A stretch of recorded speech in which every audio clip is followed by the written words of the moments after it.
Pirc alert. Let's go. So I went with e4, attacking the center. My opponent responds with the Pirc defense. Not that familiar with it, but we definitely will control the center as much as possible. So he attacks your pawn, you defend. He continues his development, and honestly, in these positions, a lot of pressure is put on e4 indirectly. So I just decided to play f3 immediately. Normal play might just be knight f3 to protect your pawn, and you continue development. So he starts attacking the center, and of course, what I want you to realize by this move here, two things. One, your knight can no longer develop to f3, and two, understand the weakness of this diagonal, so always be mindful of the queen possibility to come out, or a bishop, and attack you. Alright, so we defend the pawn, yes, but we also eye the possibility of being able to defend this e1 to h4 diagonal. We leave the opportunity to capture the bishop or queen according to which one we feel more excited about. And then because this knight went to d7, we don't have to worry about knight c6 with tempo on the bishop. So there comes this c6 move, and you must ask yourself, what does your opponent benefit by the move? We could clearly see the development of the queen is quite possible. It also assists the pushing of the pawn to d5 and the replacing of that pawn with the c pawn, which will give your opponent good control of the center. So I keep the position very dynamic. Even though it is not opened as yet, we're allowing flexibility in the position. We're not quite capturing any pawns as yet and determine the pawn structure. We're leaving the pawn structure to be flexible.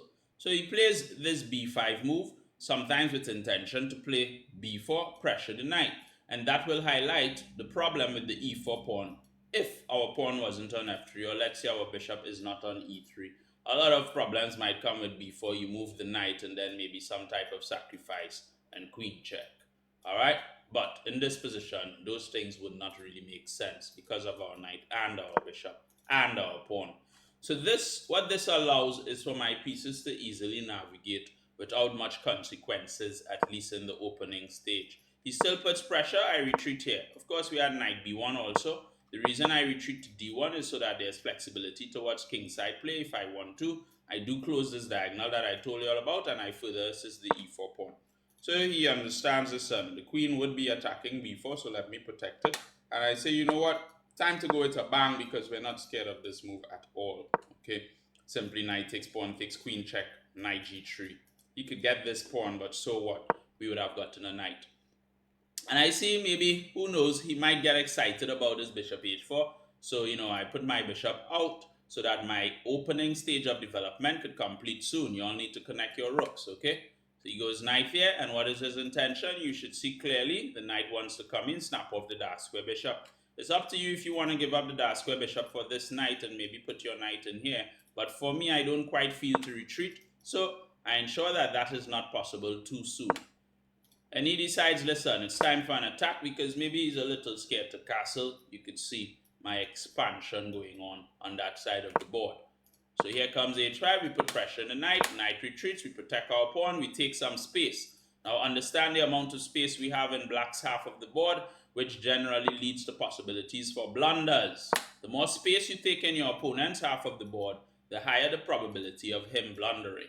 And vice versa, the more space he takes in your half of the board, higher the chances for you blundering. So he rotates the knight and comes back in to put some pressure on my half of the board, but I'm not too worried about that. This knight protects that square properly. So as soon as he plays bishop a6, you should realize that that is really with intention for his knight to get control of the f4 square.